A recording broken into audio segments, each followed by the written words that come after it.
Buenas noches. Es para mí un honor bastante particular estar aquí de presentador de una mesa integrada por semejantes figuras.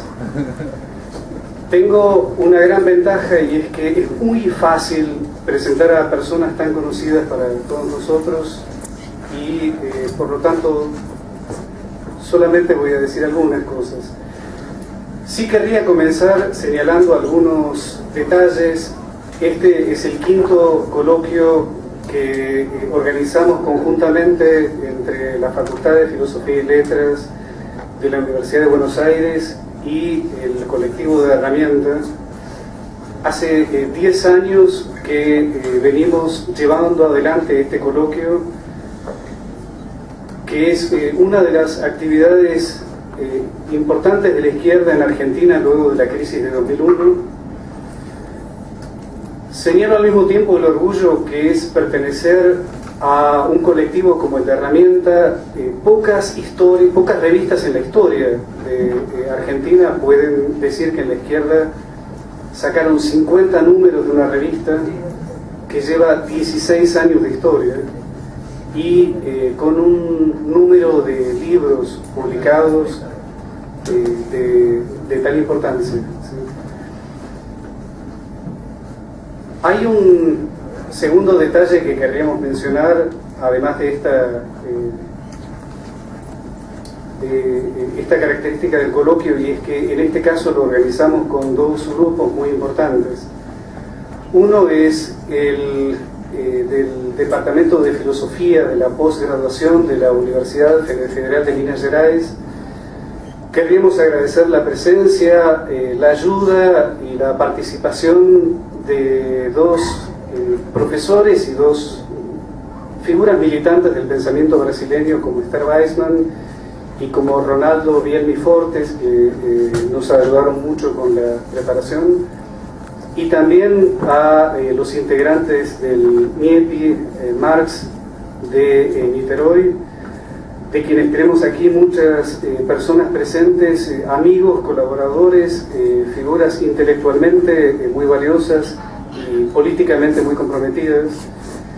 Y agradecemos especialmente que estén aquí, entre otros, Mario Guayer, aquí en la mesa, Juarez Guayer, Marcelo Badaró, João Leonardo Medeiros, Marcelo Díaz Carcañolo, Renaki Beltorte Nevis, y seguramente me estoy olvidando de otras personas, pero que merecen igualmente nuestro agradecimiento por la colaboración en la organización de este coloquio. Querría agradecer también a un grupo de personas que en todo lo práctico colaboraron muchísimo. Menciono, a riesgo de olvidarme de alguna, a Lucas Villasenín, Mariela Ferrari, Esteban Ruiz, Carola Piveta, Ana Flores, Martín Cobal, Julián Fava, Francisco Chicote, María Castel, Laura Nicolás, Martín Salinas, Emiliano Orlante, Silvia Lavado, además de quienes habitualmente estamos formando parte de la revista Herramienta y que no menciono porque no hace falta. Sí querríamos añadir una última cuestión que tiene mucho que ver con circunstancias políticas entrañables de nuestro país, y le vamos a pedir a Lucas que diga unas palabras al respecto. Bueno, de parte de la organización me encomendaron una tarea difícil, que es justamente hoy se está comenzando un juicio. Para los que vivimos acá en Argentina lo sabemos, tenemos más o menos en la cabeza qué pasa. Para los que vienen de afuera tal vez no tanto. Lo cierto es que en Argentina el 20 de octubre del 2010 asesinaron al compañero Mariano Ferreira. Lo asesinaron una patota de la burocracia sindical de la Unión Ferroviaria. Mariano Ferreira ese día se había movilizado junto a sus compañeros para defender los derechos de los trabajadores a organizarse y poder pasar a planta permanente, efectivamente atacando una de las problemáticas que en la Argentina no se han cambiado, incluso post-2001, incluso se han profundizado. Una de las condiciones más sensibles de la clase obrera en la Argentina, que es la tercerización laboral. Mariano Ferreira era consciente de lo que eso implicaba, y por eso esa mañana se había movilizado junto a los trabajadores ferroviarios, y en la retirada en la cual habían participado compañeros, vale aclarar, Mariano Ferreira, compañero de la UJS, el Partido Obrero, militante de la Federación Universitaria de Buenos Aires en la sede de Avellaneda. Fue un compañero que esa mañana, ese mediodía, después ya cuando se estaban retirando, se quedó resistiendo para que los demás compañeros se puedan salir ilesos de la ofensiva de la patota, y lamentablemente fue agredido por esa patota, y no solo fue agredido, sino que fue asesinado de una manera cruel, cobarde, por una patota armada especialmente para defender no solo ya los intereses de una burocracia que no solo no quiere que se organicen y luchen los trabajadores, sino que se plantea justamente tratar de transformarse justamente en un sindicato empresarial, casi al servicio directamente de las empresas, directamente en complicidad también con el Ministerio de Transporte, apañando lo que es la tercerización y la precarización laboral en el ferrocarril Roca en ese caso, y que es una condición que no es ajena al resto de los lugares de trabajo en donde hoy en día la juventud accede a trabajar.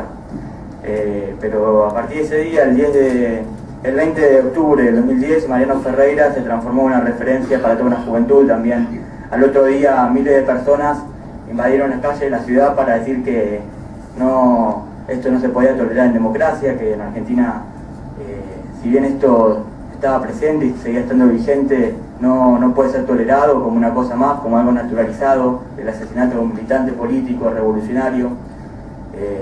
No se podía hacer más, y gracias a eso, esa movilización popular, esa lucha, a esa conciencia cotidiana de miles y miles de argentinos que dicen que en ese sentido en Argentina no hay que dar ni un paso atrás, que hoy se abrió ese juicio.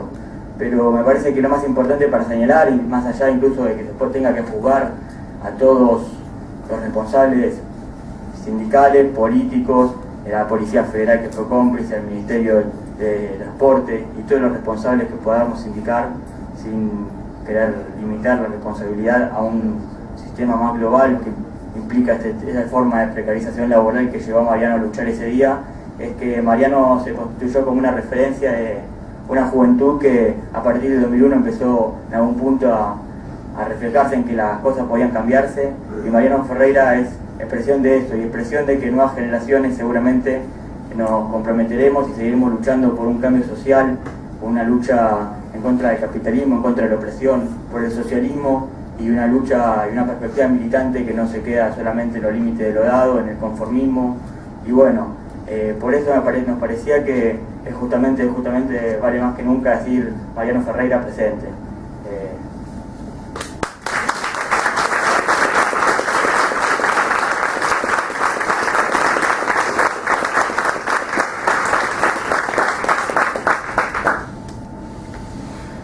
Muchas gracias, Lucas. Empezamos entonces con las presentaciones del panel. Digo muy poco acerca de cada uno de ellos porque, como comentábamos, no es necesario. En primer lugar, a Ricardo Antúnez, profesor titular de Sociología del Trabajo en la Universidad de Campinas, en el estado de San Pablo, director de colecciones en Boitempo y en Expresado Popular, autor de muchos libros, entre ellos pueden encontrar dos en castellano que son Adiós al trabajo y Los sentidos del trabajo, editados por Herramienta, pero como ustedes saben la producción de Ricardo es muy vasta, y va a presentar un trabajo vinculado con el libro que acabamos de editar en Herramienta acerca de la alienación, su historia y su actualidad. Muchas gracias.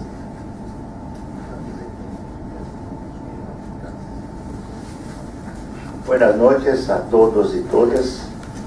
Para mí es un enorme placer, hablando en portuñol, la invitación de Miguel Veda, de Herramienta, de los demás organizadores de este evento, de este encuentro. Es una gran satisfacción y que agradezco mucho. Quero também fazer duas breves notas e peço que Miguel desconte del tempo. A primeira é uma nota triste.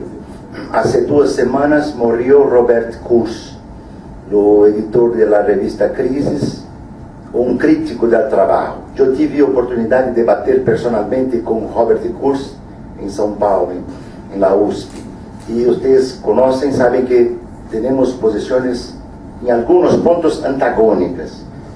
Pero Robert de Kurz era, sem dúvida, um dos mais importantes críticos anticapitalistas de nosso tempo. É uma perda. Eu queria registrar aqui, porque muitas outras vezes, em los colóquios de ferramentas, ou com o Rollo ou com outros companheiros, as teses de Robert de Kurz e seu grupo Crises estiveram presentes.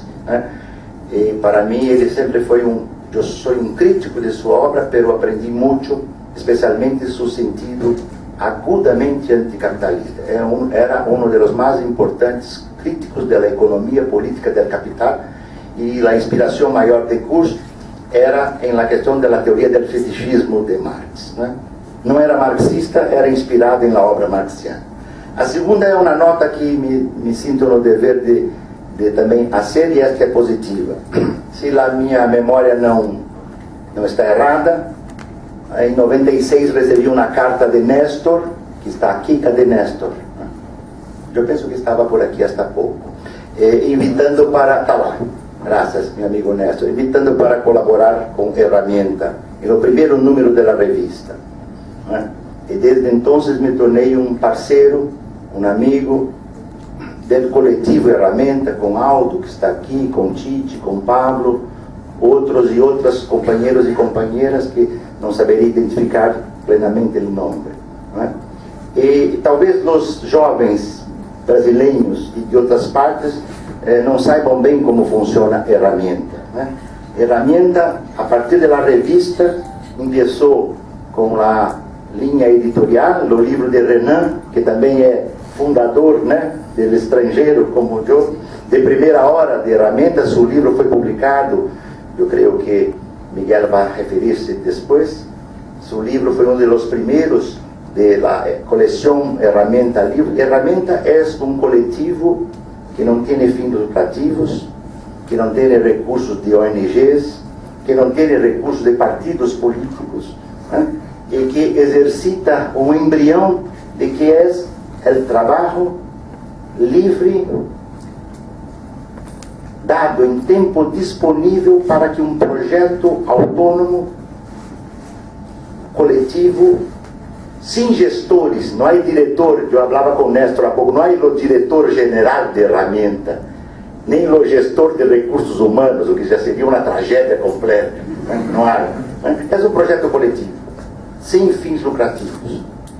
Talvez nós outros possamos encontrar em Brasil outros experimentos da expressão popular, que é uma coleção vinculada aos movimentos sociais. Então, os que aqui não conhecem muito Herramienta devem fazer um esforço para divulgá-la com sua revista, com seus livros e com sua produção. Muito bem. O tema de hoje, desta mesa, a alienação hoje, é difícil. Eu vou tentar fazer um pouco, a partir do texto que está em livro, que está sendo hoje publicado, indicar algumas questões que, na minha opinião, são cruciais hoje, pero reconozco que são hipóteses mais do que uma elaboração conclusa ou finalizada.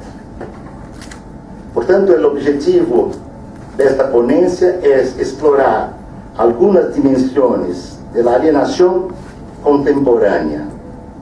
É uma reflexão complexa e, ao mesmo tempo, crucial em nosso tempo, que me obriga a traçar algumas notas que mantêm entre si uma clara dimensão relacional. Eu vou tentar fazer uma breve notação sobre a concepção marxiana de alienação, estranhamento, e tentar, a partir de elas, indicar algumas pistas para pensar na questão hoje. Nós sabemos que o trabalho assalariado, responsável por la introjeção de los fetichismos e de las coisificações, se expandiu com o capitalismo de la fase maquínica, parcelária, industrial, desde mediados do século XVIII, lo que tuvo hondas repercussões sobre a subjetividade do trabalho. Não sei se leio correto, fundas, profundas repercussões sobre a subjetividade do trabalho.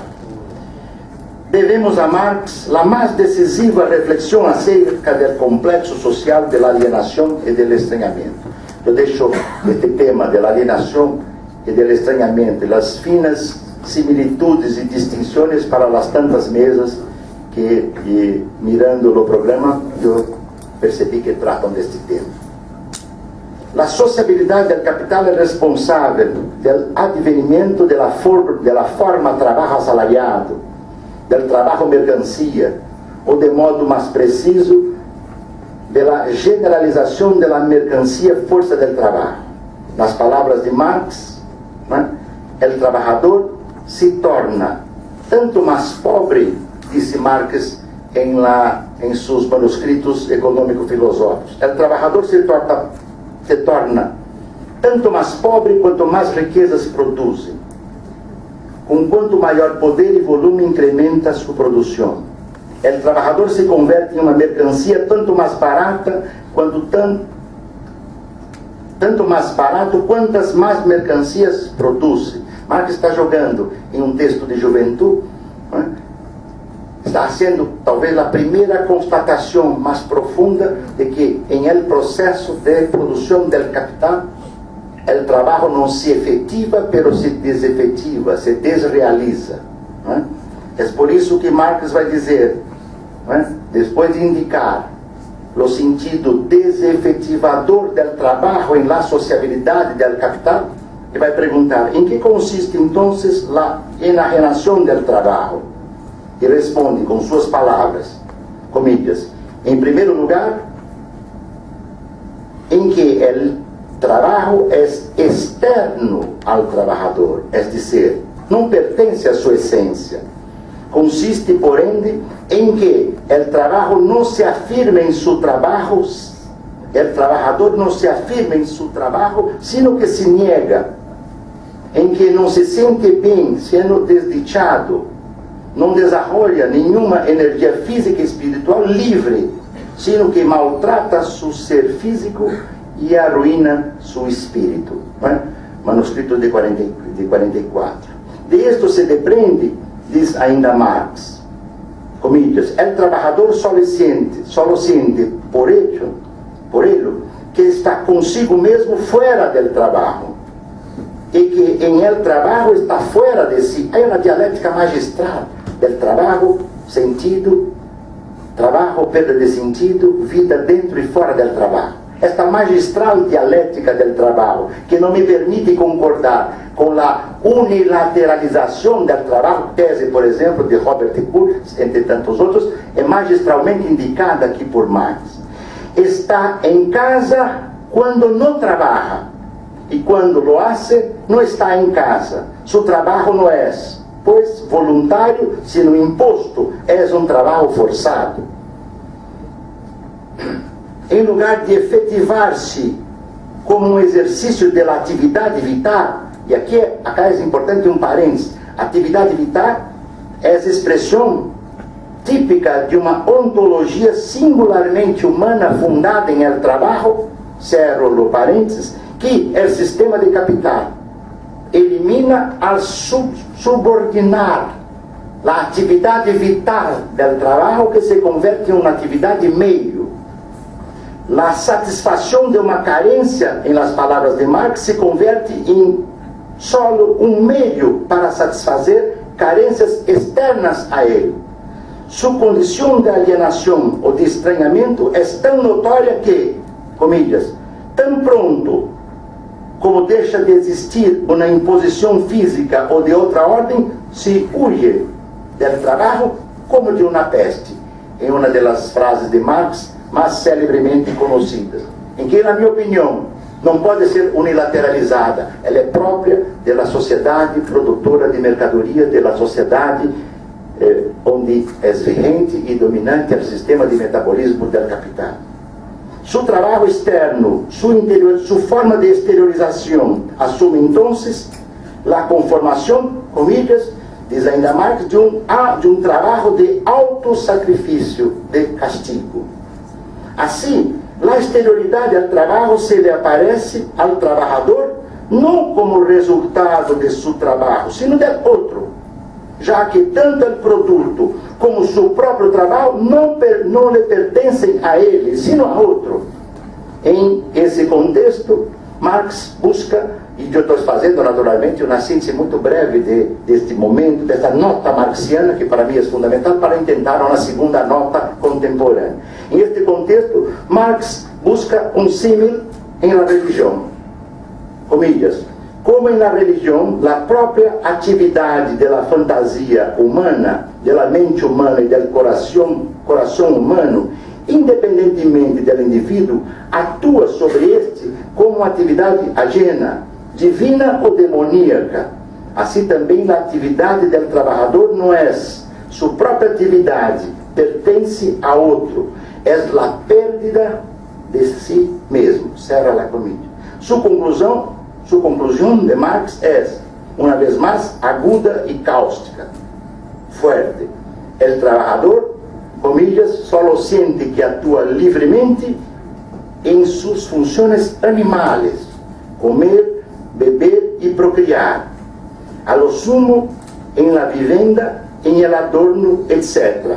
E em suas funções humanas, solo se sente um animal. Uma vez mais, a dialética marxiana é espetacular. O animal se converte em lo humano. O que é animal? As atividades que são similares nossas a de los animais se convertem em humano. E o que deveria ser humana se torna animal. Pero como Marx sabe que este terreno é resbaloso, añade de imediato, comillas, comer, beber e procriar, etc., são também, sem dúvida, atividades autenticamente humanas, pero em la abstração que las separa do âmbito restante da atividade humana e que las converte em fins únicos e últimos, são também atividades animais. Anteriormente aos manuscritos de 44, em seus extratos de leitura sobre James Mill, propriamente os estudos preparatórios que resultaram dos manuscritos, veja que Marx tinha 25 para 26 anos. Né? Era um jovem Marx, não no sentido, no equívoco sentido autosseriano, pero eu hablo aqui no sentido estritamente, como se pode dizer, generacional, de las gerações, etário. Anteriormente, em seus extratos de leitura sobre James Mill, em los estudos que antecederam a realização dos manuscritos de 44, Marx formulou, provavelmente, eu creio, por la primeira vez, de maneira articulada, sua concepção de alienação e de enajenação. Cita: mi trabajo, diz Marx, seria livre projeção exterior de mi vida, por lo tanto, disfrute de vida. Este é o sentido positivo do trabalho. Bajo o pressuposto da propriedade privada, em cambio, é estranhamento de mi vida, dado que trabalho para viver, para conseguir os meios de vida. Mi trabalho não é vida. Uma vez pressuposta a propriedade privada, minha individualidade se torna estranhada, a tal ponto que esta atividade se torna odiosa, um suplício e, mais que atividade, aparência dela. O trabalho abstrato, o trabalho capitalista, salariado, é a aparência do trabalho quando se concebe como trabalho vital. Este parênteses não é de Marx, é meu. Cerro mil parênteses. Né? Retomo Marx. Mi trabalho não é vida.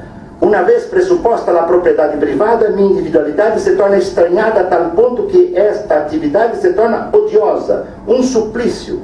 E, mais que atividade, aparência dela. Em consequência, é também uma atividade puramente imposta, e o único que me obriga a realizá-la é uma necessidade extrínseca e acidental, não a necessidade interna e necessária, esta sim, a que impulsiona a um trabalho que seria livre e autodeterminado. Deste modo, a alienação, o estranhamento, é a realização de uma relação social fundada em, comillas, a existência abstrata do homem, enquanto um ser, entre comillas de Marx, desumanizado. As duas citas são de los extratos de James Mill. Estas estão no meu texto publicado.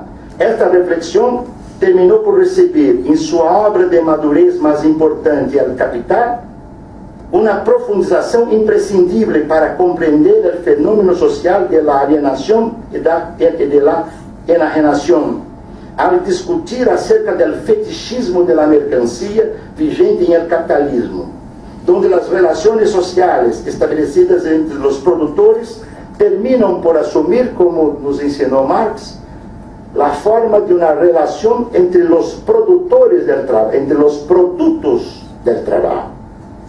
A relação social estabelecida entre os seres sociais adquire, por força do sistema de metabolismo social existente, a forma de uma relação entre coisas. É aqui que aflora o problema crucial do fetichismo. Comillas. A igualdade de los trabalhos humanos assume a forma material de uma objetivação de valor de los produtos del trabalho.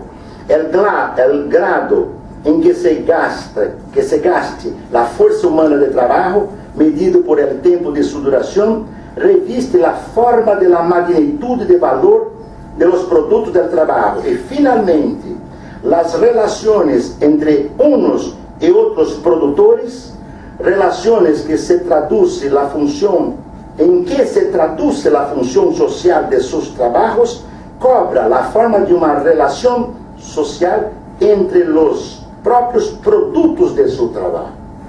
Cerra comillas. Dado a prioridade do trabalho abstrato, esta é a vigência dominante do trabalho abstrato, em relação com o trabalho concreto, tem lugar a emergência do caráter misterioso ou fetichizado da mercancia, que encobre as dimensões sociais do próprio trabalho, mostrando-las como inerentes a los produtos del trabalho, como se os produtos del trabalho, as mercancias, este é o problema da principal e primeira manifestação da coisificação, como se as coisas, se a coisidade do mundo fosse a lógica que presidisse o mundo. Al enmascarar as relações sociais existentes entre os trabalhos individuais e o trabalho total, o sistema de metabolismo social do capital las apresenta naturalmente como se fueran a expressão de relações entre objetos coisificados. Isto conduz a Marx a afirmar, comillas, lo que aqui reviste a los ojos de los hombres la forma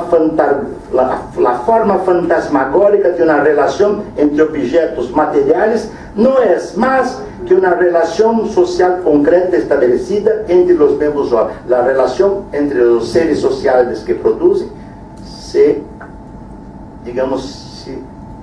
transfigura e sembra e aparece e se mostra como uma relação entre coisas. Em la vigência da lei do valor de câmbio, o vínculo social entre as pessoas se transforma em uma relação social entre coisas. A capacidade personal se transfigura em la capacidade de las coisas. Se trata, portanto, de uma relação coisificada entre os seres sociais. Não parece verossímil contra toda a literatura não marxista, antimarxista, pós-marxista, neomarxista, não são todos que dizem isso. Então, deixemos de lado neomarxistas porque também é mais impreciso. Mas não parece verossímil que este cenário haya desaparecido de nossa história recente, uma vez que, em seus traços essenciais, este trabalho assalariado, abstrato, fetichizado, entrou em los ciclos XIX e XX. E foi este último ciclo, século XX, que vivimos com a consagração da sociedade ao trabalho abstrato e assalariado. Com o Taylorismo e Fordismo, continuidade avançada da maquinária e da grande indústria analisadas por Marx, se consolidou a chamada sociedade do automóvel, que se expandiu por el mundo, a sociedade do trabalho abstrato.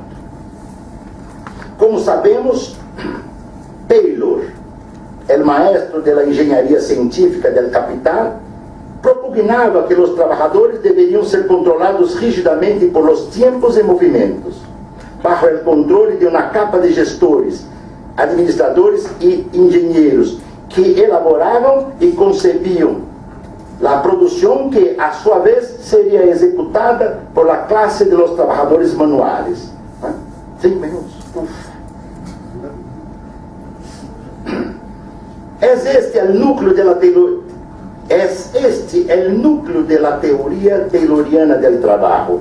Los ingenieros conciben y los trabajadores manuales, que en cierta ocasión Taylor denominó gorilas amaestrados, ejecutan. Concepción y manualidad, elaboración y ejecución, profundizando desde el espacio microcósmico de la producción la división social del trabajo. E Ford aplicou a engenharia de Taylor em sua produção em série e homogeneizada, com vistas a aumentar as economias de escala e, consequentemente, os lucros originários da produção automotriz, consolidando a sociedade de massas do século XIX. Talvez se pudesse tentar sintetizar, para não exagerar em el tempo, que em la produção de matriz tayloriano-fordista da grande indústria do século XX, o trabalho era predominantemente maquinal, parcial, especializado, fragmentado e prescrito. Pero, contraditoriamente, assumia uma versão comparada com as condições de trabalho hoje, relativamente mais contratualista, relativamente mais regularizada e provida de direitos.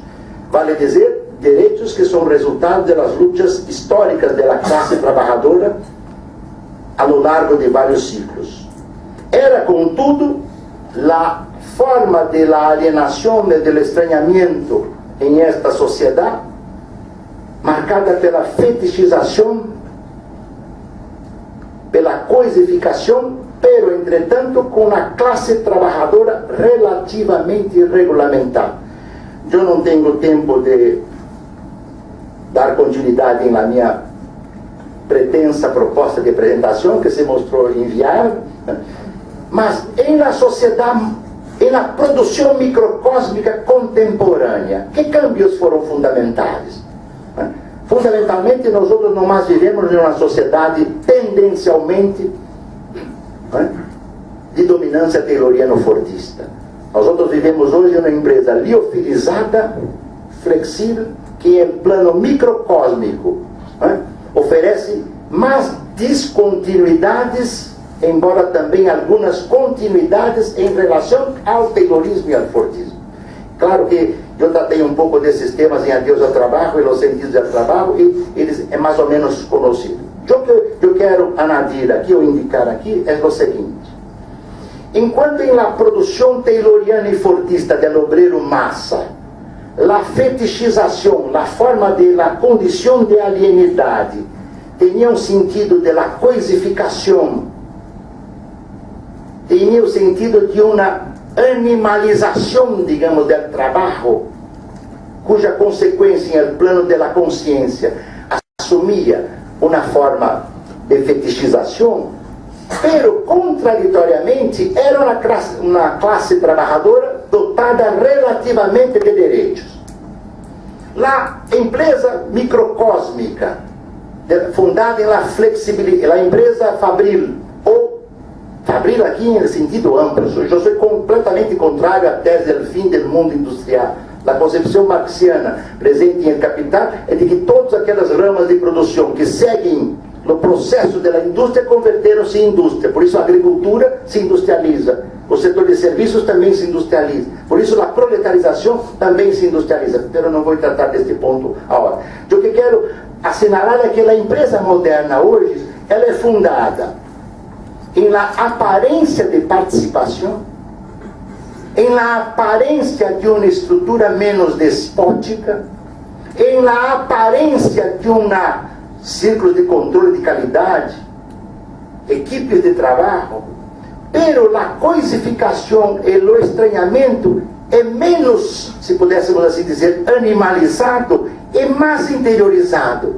Por isso, não há nenhuma empresa hoje, no mundo nenhuma, empresa que diga meus obreiros são meus colaboradores e minhas colaboradoras, o que é uma na deformação completa em qualquer dicionário. A colaboração supõe sempre um traço de autenticidade. Só, portanto, a hipótese que eu gostaria de indicar aqui é que se em la fábrica tayloriano-fordista a coisificação foi sua expressão de alienidade, em la planta contemporânea a interiorização é aparentemente menos despótica e mais interiorizada. Por isso que o símbolo da Toyota dizia em los anos 50: proteja a empresa porque a empresa é sua família. Proteja a fábrica porque a fábrica é sua vida. Eu penso que esta é a ideia que eu queria apresentar. Portanto, não há nenhuma hipótese na minha investigação de imaginar que as formas contemporâneas de trabalho tenham eliminado a alienação. Uma última nota: a inspiração para fazer esta investigação, que lamentavelmente tive que suprimir um pouco a apresentação, vem de uma indicação muito rica que Lukács faz em sua ontologia, em seu capítulo final, sobre o estranhamento ou a alienação, quando hace a distinção entre as coisificações inocentes e as coisificações estranhadas. É curioso que Habermas disse que Marx, para não falar do que Habermas falava de Lukács, não havia compreendido o fenômeno da alienação no mundo do consumo. De duas uma: ou Habermas não conhecia alemão, o que não parece plausível, ou Habermas destratou a obra marxiana. Esta pista de Lukács entre as coisificações inocentes e as coisificações estranhadas ou alienantes é pautada a partir do momento em que ocorre o que Lukács chama em la ontologia a fantasmal objetividade ou a espectral objetividade do mundo da mercancia, da era do valor de troca. Portanto, eu penso que, para efetivamente finalizar, nós outros temos que fazer uma análise fina das múltiplas formas de reificações, inocentes ou não, mais interiorizadas ou mais animalizadas, que marcam as formas contemporâneas de fetichismo e de alienação. Graças.